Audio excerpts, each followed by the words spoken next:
and odds, that's our deal. From underdogs to favorites, we break it down. Empty Field Podcast, the talk of the town. Empty Field, where we lay it all out. Breaking down games, removing all doubt. One interviews with stars, we're bringing the heat. Sports news and odds talk that can't be beat. Welcome to another episode of the Empty Field Podcast. My name is Matthew Hansen, and we are back with Glory Corner, Keke Blackmon. How are you? I am doing great. Thanks for asking. How are you? Doing good. Say, we haven't talked to you in a few weeks. It's been a week or two ago. You were leading up to play Texas. You guys played Texas. Wasn't the outcome you guys would have liked? What happened? No, it wasn't the outcome we wanted. You know, when we play like we played, Texas is going to do that to you.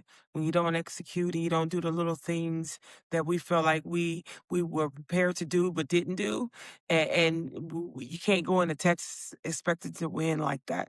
So we either win or we learn, and we learned a lot from that game, and we took that with us, and hopefully we won't make those mistakes again.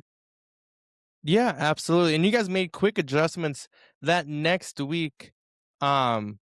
You guys played the Silver Stars and you shut them out. What was the game? What changed? You know, mindset, this is playoff time. Even starting right now, we started in Vegas. So we wanted to set the tone from the beginning and just fine tune some things and do the correct things and do them right. Starting right there in Vegas. And I think that we started right there, and hopefully that will transition and keep going into Utah. June 5th is the start of playoffs. Now, what are you guys doing to prepare for Utah, which they have one of your guys' 2 losses? Oh, you know, we are getting back to basics.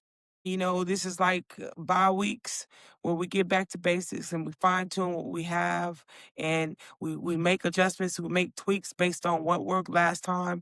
This time we compare personnel to where Utah is now versus where they were back in week 2. So we just compare and contrast, and we fine tune things, and we look at the details and see what we come up with. Is there anybody else, say you guys beat Utah, is there anybody else you guys see that can compete with you guys? Wow, that can compete with us?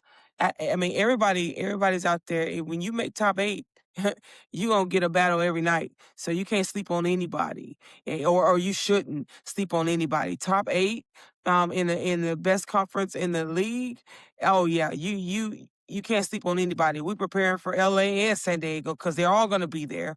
And you have to know each team.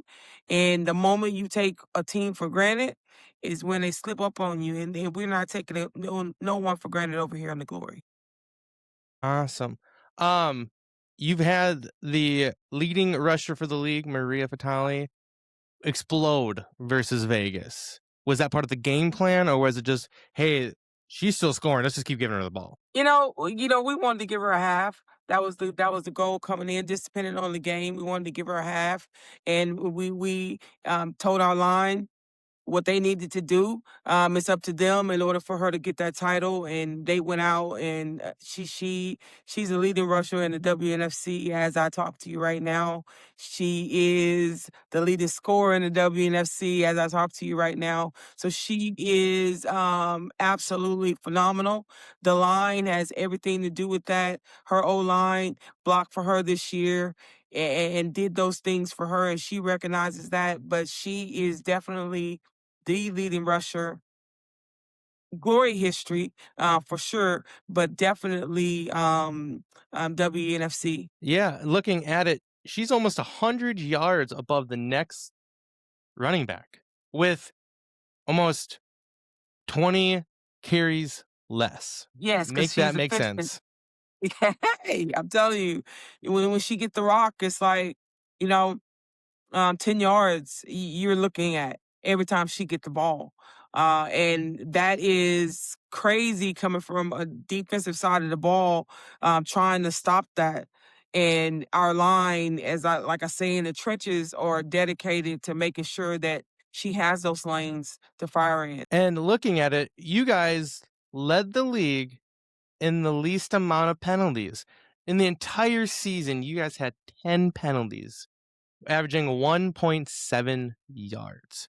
What kind of discipline goes into that? You know, we pay for each penalty at practice, and we are held accountable for them. We just don't go to the next game be like, oh well, we got that penalty. No, they pay for those penalties in practice, and they don't like those. They don't like paying for those penalties when they're hard.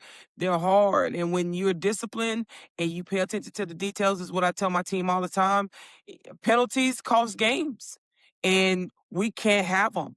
In the last 2 years going into playoffs, penalties is what helped cost us games that we were in solely. So we have to keep learning from those mistakes and not continue to have them.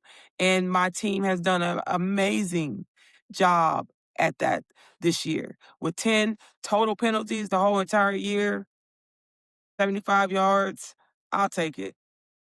What do you guys do? So say I'm on the offensive line, I get a holding call. What should I look forward to in practice?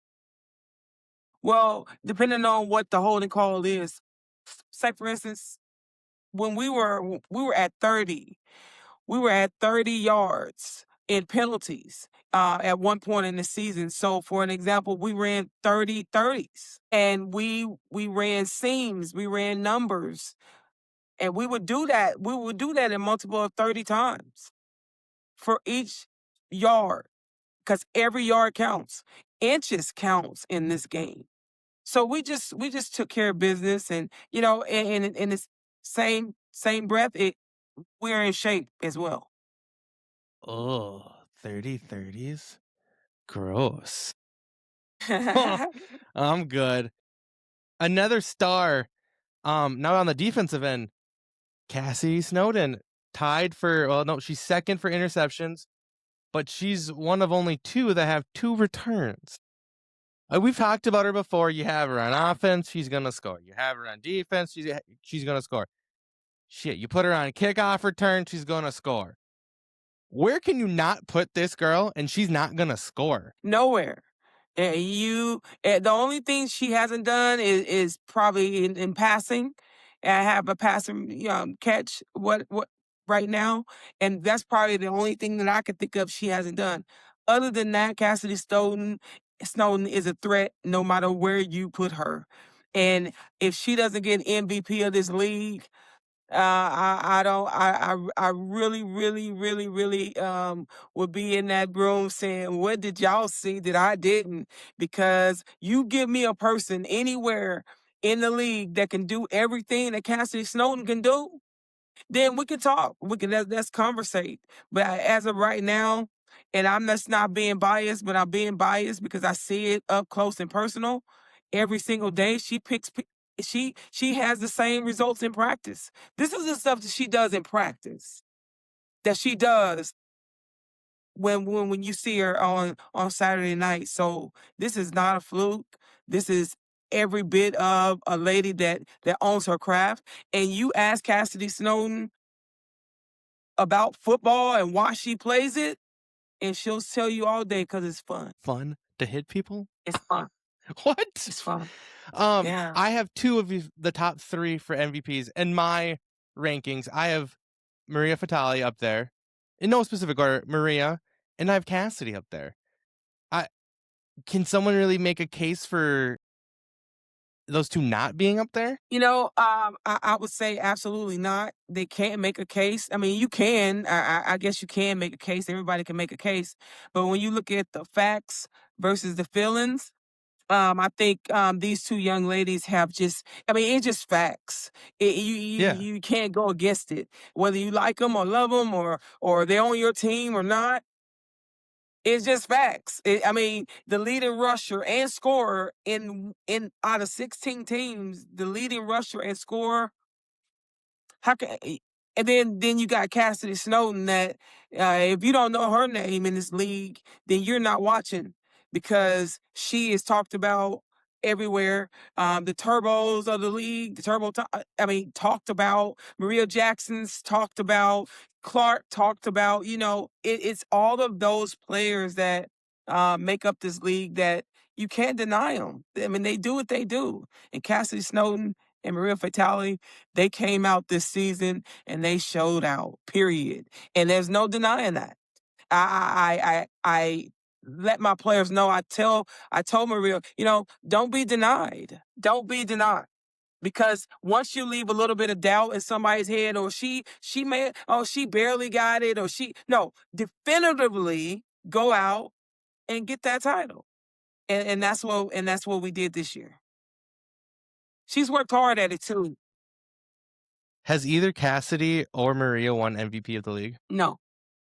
Absolutely not. I'm not going to make you pick, but if I'm the MVP voters and putting votes into here, those two have to be in the top 3. You can make a case for whoever's number 3. I don't care. It has to either be Fatale or Snowden.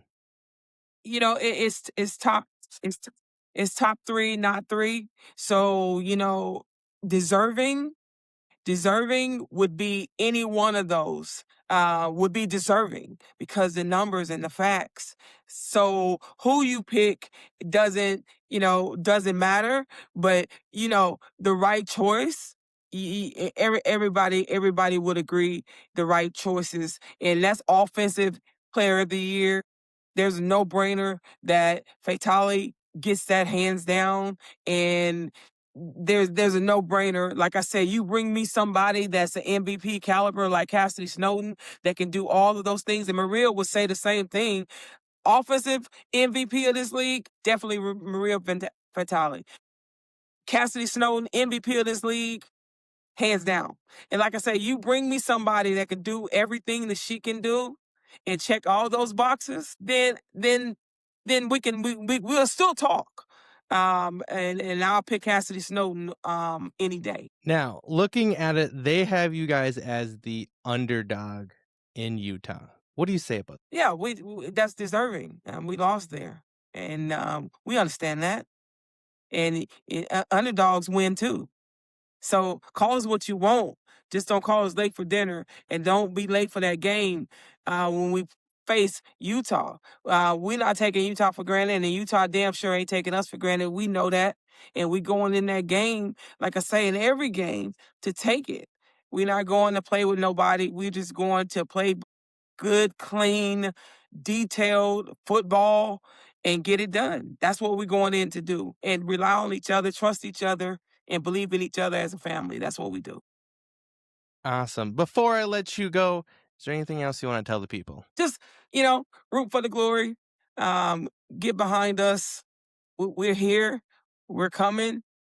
Just like every other WNFC team, I'm proud to be a part of this league. I'm proud to have the 8 teams that has played their hearts out thus far, being able to go represent the WNFC and move us forward. So very proud of that. WNFC, if you're not here, if you didn't make playoffs, still get behind this league, still be involved, still be there to cheer us on.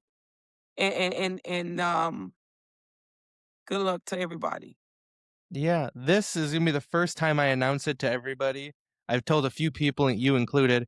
I will be at the 9 Cup trying to do my best on-field commentary as well. So I'm excited to go down there, excited to see you guys, excited to show the brand of the WNFC. They just got another partnership a couple days ago, so I'm excited to watch this brand grow. And like I said, I'll be at the 9 Cup at the All Pro game, and ready to see all you guys take home the championship. I'm not sure if you've seen it yet, but I have a Glory sweater on. I see that, and I love that. You're representing. You got a good balance on. You got the WNFC over there. You got the Glory. So absolutely, I love it, and I appreciate you so much. Awesome. Well, best of luck against Utah. Again, you guys are the underdog, but I will take the underdog in this game. Thank you so much. Keep us as the underdog all the way through. So we'll have something to fight for all the way through.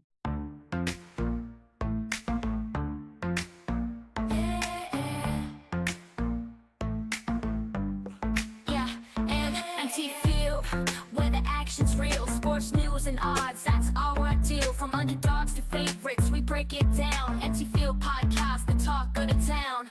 MT Field, where we lay it all out. Breaking down games, removing all doubt. One interviews with stars, we bring bringing the heat. Sports news and odds.